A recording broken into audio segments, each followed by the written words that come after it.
Hey everyone, JavaScript Joe here. I wanted to talk to you today about my first freelance experience with a stranger. And now I put with a stranger because I've done freelance work in the past, whether it's been through word of mouth or a friend of a friend or a family member. But recently, I just wrapped up a project that was with a complete stranger. So I wanted to share a little bit about that experience. So I broke this up into 3 sections: getting the work, doing the work, and then reflecting on it, and kind of the things that I've learned throughout each part of the phase of working on this project. And so the first one I'll talk about is getting the work. The first point I want to mention when it comes to getting the work is tweeting. And so I put that on here.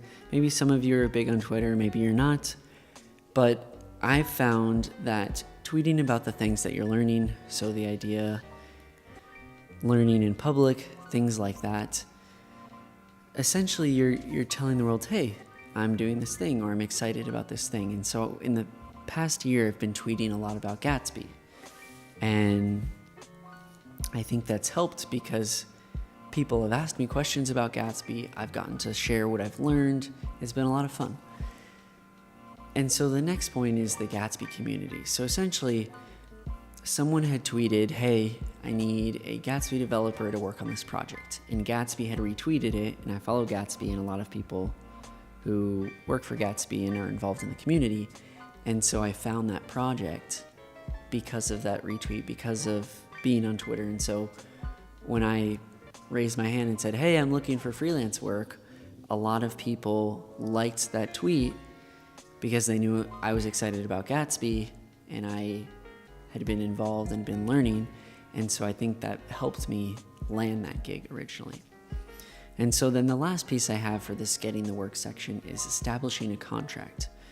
So one thing I did was I wrote up a draft of a contract with the client. So he sent me the requirements, the things that he wanted for the scope of the project.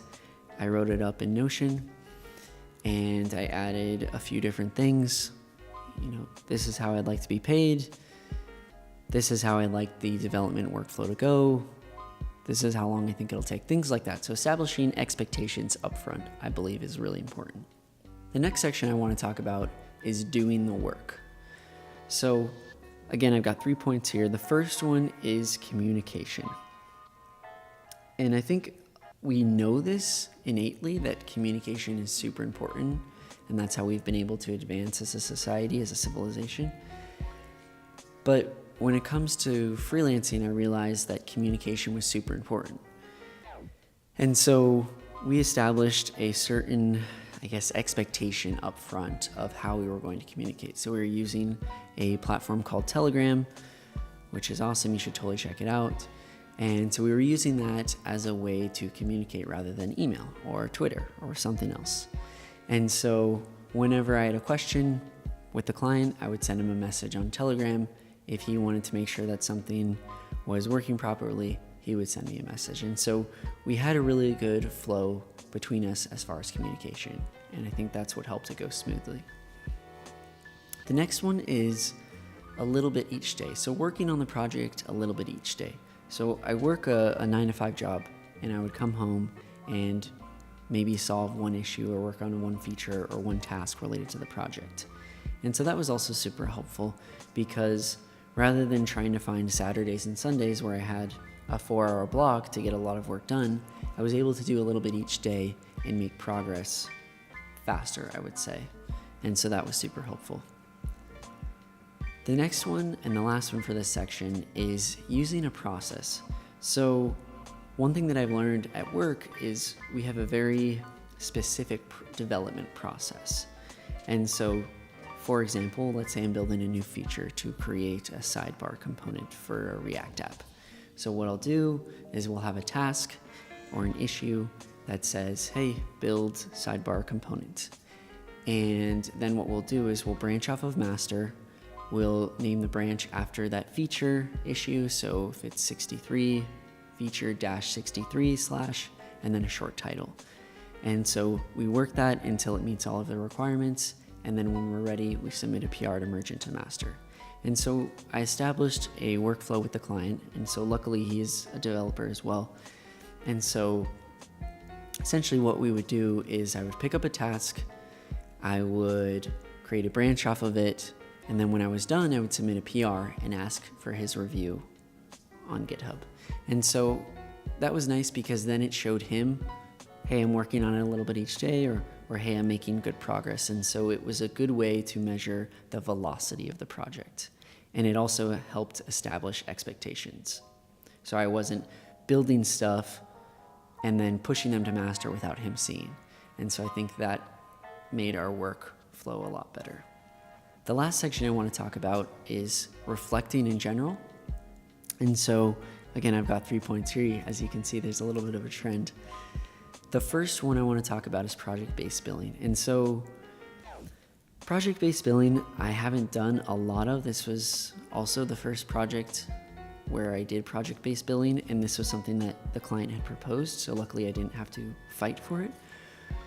But essentially, the reason that I like this is because I wasn't so much worried about hours. It was more of a sense of, okay, this is my first freelance project with a stranger.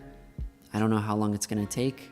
I think it's going to take four weeks. I'll talk about this a little bit in the next point, but I didn't have to worry about that. I didn't have to worry of, okay, am I getting paid enough per hour? Is this going to go over? Is this feature going to take too long? Am I spending too much time on this one feature? And so just having project-based billing, I believe it's better for you as the developer and then the client as well, because if something gets done quickly, you make more as the developer. If it takes a long time, the client doesn't get penalized. So there's a really good episode on freelancing on Scott and Wes's podcast called syntax.fm. I would totally check that out. The next point in this reflecting section is estimates are difficult. And I write that because originally the project seemed pretty straightforward as something, it'll probably take a month, working on a little bit each night and on the weekends. And life got busy in January. I took on this project in December. We have all the holidays, vacations, and then January, I had a lot going on, moving into a new apartment. And so it took twice as long, almost 3 times as long as I thought it would take. And so it's just something that I've learned, and I think I'll get better over time. And when you're estimating how long a project will take, if it's one of your first ones, it's going to be tough to give an accurate reflection of how long you think it'll take, unless you have that prior experience of, hey, I did a project that was similar scope of work. It'll probably take around the same amount of time.